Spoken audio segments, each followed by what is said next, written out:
नमस्कार, times of Swaraj में आप सबों का स्वागत है। मैं हूं संतोष और आज हम टाइम्स ऑफ स्वराज में बात कर रहे हैं कि बहुत सारी चर्चाएं हो रही है नीतीश कुमार को लेकर, गठबंधन को लेकर, सरकार कैसे चलेगी उसको लेकर। लेकिन जिस तरीके से बिहार में सरकार चल रही है उसको देखने से तो यही लगता है कि नीतीश कुमार ने तय कर लिया है कि दिल्ली में जो आपको करना है करिए, बिहार में मैं जो चाहूँगा वही होगा।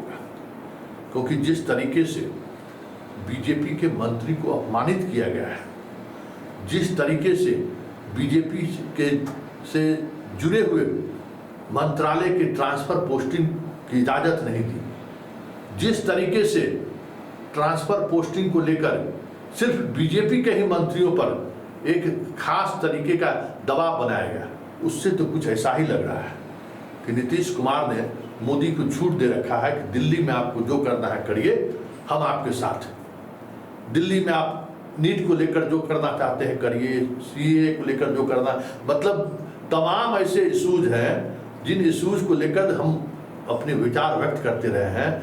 अब हम उन मसलों पर अपना कोई विचार व्यक्त नहीं करेंगे। हमको मंत्रालय बढ़िया दीजिए चाहे नहीं दीजिए, हमारे लोगों को सम्मान दीजिए चाहे नहीं दीजिए, उससे हमको कोई मतलब नहीं। मतलब राष्ट्रीय फलक दिल्ली पर अब बताइए ना, जीतन राम मांझी से भी कमजोर डिपार्टमेंट दिया गया है। जीतन राम मांझी एक सांसद खुद जो मंत्रालय उनको दिया गया है और जो ललन सिंह को मंत्रालय दिया गया है, देख लीजिए। तो ये अब साफ दिखने लगा है कि अब दिल्ली में हमको अब लोकसभा अध्यक्ष जिसको बनाना है, राज्यसभा में जिसको बनाना है, सब जगह हम हैं।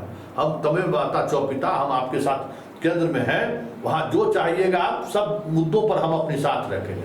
वहाँ हम अपने आपके किसी मुद्दों पर हम अलग स्टैंड नहीं लेंगे या फिर बयानबाजी भी हम नहीं करेंगे। लगता कुछ ऐसा रहा, लेकिन बिहार में जो है मेरी मर्जी चलेगी।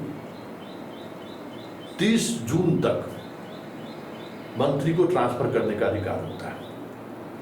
आप ग्रामीण विकास विभाग में देख लीजिए कि किस तरीके से नियम की धज्जी हुई है, किस तरीके से श्रवण कुमार ट्रांसफर पोस्टिंग किया, धड़ल्ले से तमाम जदयू के जितने मंत्री हैं देखेंगे झोला खोल दिए हैं, सब कुछ राम भरोसे, एकदम राम राज।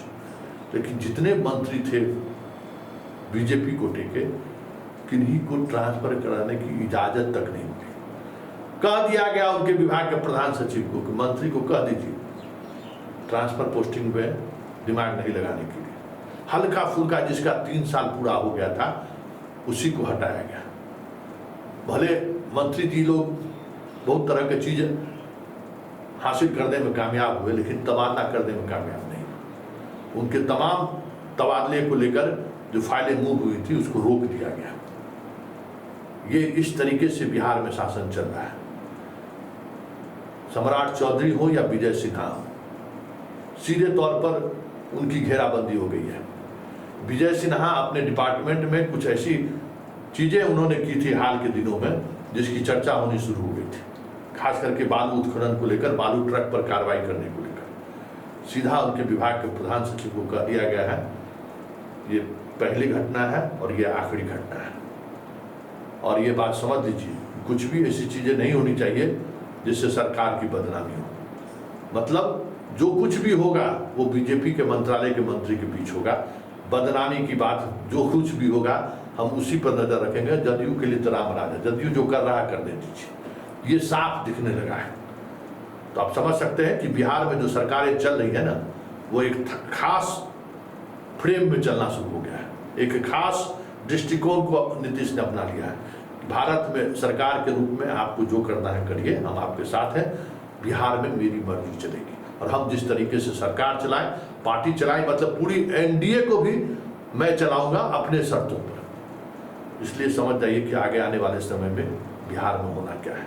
ये संकेत साफ है कि दिल्ली आपका, बिहार मेरा, और जो भी चलेगा मेरी शर्तों पर चलेगा। आपकी मंत्री को मेरे अनुसार चलना होगा। आपके मंत्री के हर ऐसे फाइल पर मेरी नज़र रहेगी जिससे बाएं दाएं की कुछ संभावनाएं की जा सकती है। और इसका नतीजा सामने देख लीजिए। बीजेपी के अधिकांश मंत्रियों का, अधिकांश नहीं 100% मंत्रियों का कि तबादले की सूची को देखिए कितनी छोटी सूची है। अब वो भी जिसका 3 साल से ज़्यादा हो गया था, लेकिन बाकी जितने विभाग हैं जो जदयू कोटे के हैं वहाँ तो 3 साल की कौन गए हैं, बिहार में भी पोस्टिंग चुनाव से पहले हुआ है, उनको भी बदल दिया गया है। तो यही है नीतीश का आज का मॉडल, जो मॉडल मोदी के साथ हम हैं, तो दिल्ली में, बिहार में मोदी हमारे साथ, मतलब दिल्ली में हम उनके अनुसार हैं, आप बिहार में मेरे अनुसार रहिए।